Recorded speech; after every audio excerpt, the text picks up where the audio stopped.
Okay, we're going to show you what's in a box. You open the box. This is an Easton Haven dropper post. Take the Easton post out of the box. Under the cardboard insert is everything you need to install the post. In this bag you'll find cable housing. Be careful it doesn't go shooting across the room. And inside this bag you'll find a few things. One is the universal remote lever. 2, the cable length adjusting noodle. And 3, the quick connect. This is everything you need here to install the post on your bicycle. Okay, let's just do a quick review of the tools you'll need to install the dropper post on your bicycle. It's very simple. First is a 4mm hex key. It's for tightening your seat collar and getting the post to the right height. Next is a 3mm Allen or hex key, and it's used for tightening the nut that tightens your lever to your handlebar. The next is a 2mm, which is used to tighten the grub screws on the quick connect on either side to tighten it onto your cable. And the last thing you'll need is cable cutters, hopefully sharp ones, and you use those to trim your housing to length as required. So the first step is to have the cable routed through your frame as per your recommendations of your frame manufacturer. All frames are a little bit different, so please look for some tips hopefully on their websites on how to do this. So a couple things to note closely is the part of the housing that comes up through the seat tube should have no ferrule on it, and the housing closest to the handlebar, you do need a ferrule on it. So make sure you have that correctly lined out. Next thing we want to do is decide how long a cable housing we do need. Again, large frames, small frames, everything's a little bit different. So one good rule of thumb for me that I found, the actual proper way to do it, is to take your housing with the ferrule end and hold it next to your brake. Turn your bars all the way to the right, or even X'd up, full X up, half X up, whatever you want to do, and pull it tight. And at this point you should have 30 to 50 or even 50 to 100 millimeters of housing extending out the top. If you've done that, you should be okay for when your handlebars go around the other way when you crash.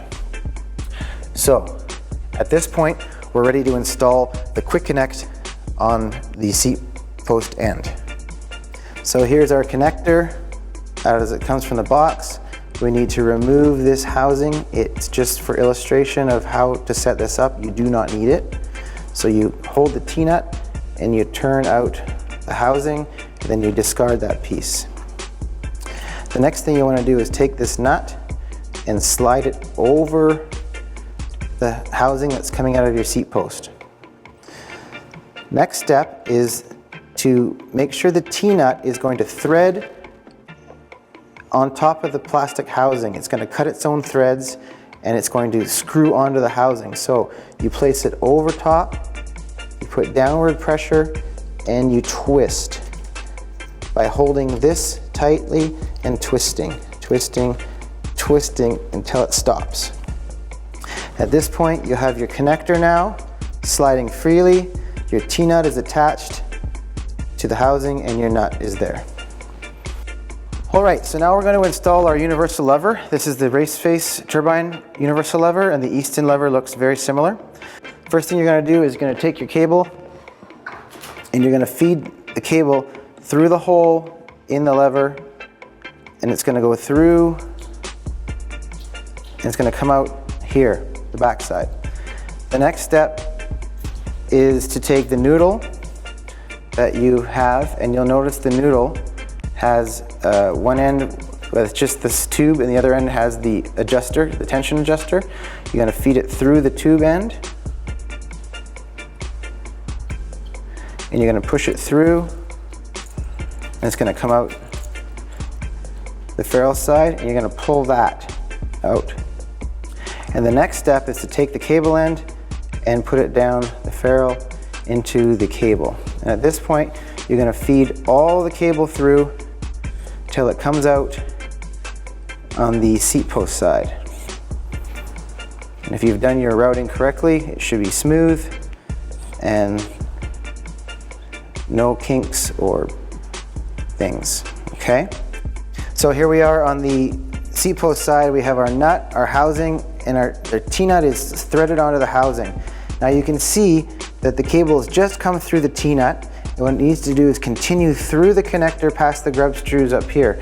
So as you push it through, you just make sure that it guides up the center and comes out the top, like this, okay? And at this point, you're just gonna pull the housing till it's all the way tight.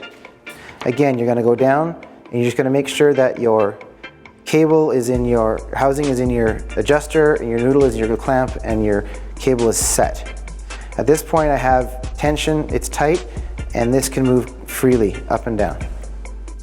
Okay, so we're at halfway. What we're gonna do is this grub screw and this grub screw need to be tightened down together from both sides evenly. They both have to go inside the cylinder. So you take your 2mm wrench and you use your fingers to touch the cable. You come to the other side, use your fingers to touch it to the cable. And at that point, you can start to tighten evenly, a quarter turn or a half turn on both sides to make sure that it's tight. But very importantly, you need to check that the grub screws are both inside the cylinder. They can't be proud. You can use your fingernail to check it and make sure you can't feel the grub screw. And again, once you've done that, you double check again that you're halfway in the slot with the top of the T-nut.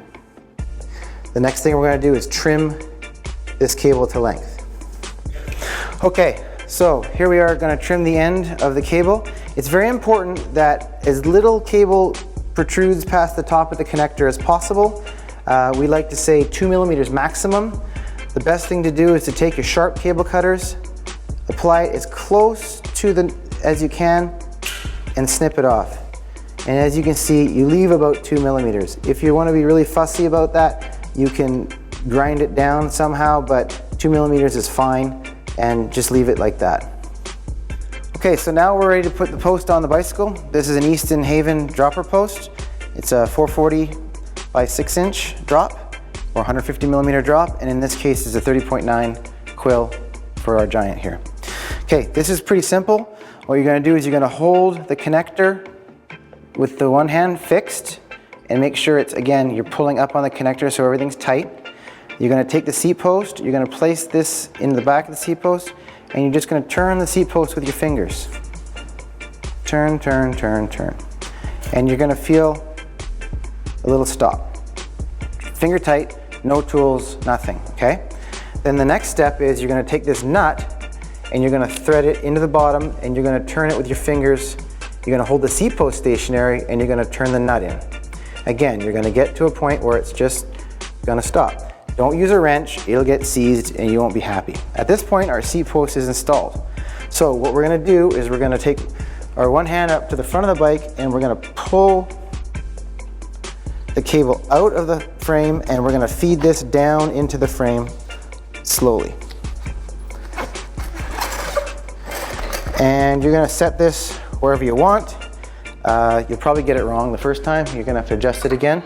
But let's, for all intents and purposes, say this is a good spot for this particular rider. Good.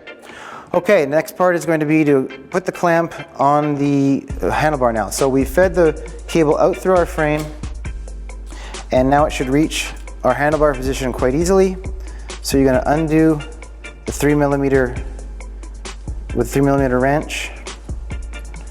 You're going to open it up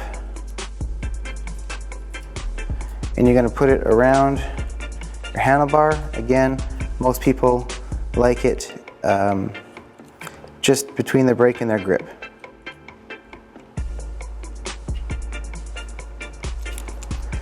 So you're going to tighten it up, and again, positioning front to back is a personal preference thing, so you're going to have to get that in a second. So once that's on the bar, what you're going to see is, oh, I kind of want it there maybe, and I'm going to lie it up here. First thing you want to check now is that you have some play in your lever. If it's tight, it's going to give you some problems. That setup's not correctly. You need a little bit of wiggle. I have a little bit of wiggle here. The way to get more wiggle is to turn in your barrel connector, and you'll see there's a lot of play. That's probably too much. And so you want to take it out so that there's still just a little bit of wiggle. If there's no wiggle, that's going to be a problem. At that point, you can push excess cable down your frame, take some zip ties, and tidy up your cable routing. So here we have our installed post, our lever's on our bar, our tension is correct because we have a little bit of wiggle in our lever, and I'm just going to show you how this works. So again, on the left-handed position, depress the thumb, you should be able to lower the seat post, let go of the thumb, the seat post stays down. If you want to raise the seat post, you push the button again, and it goes to the top.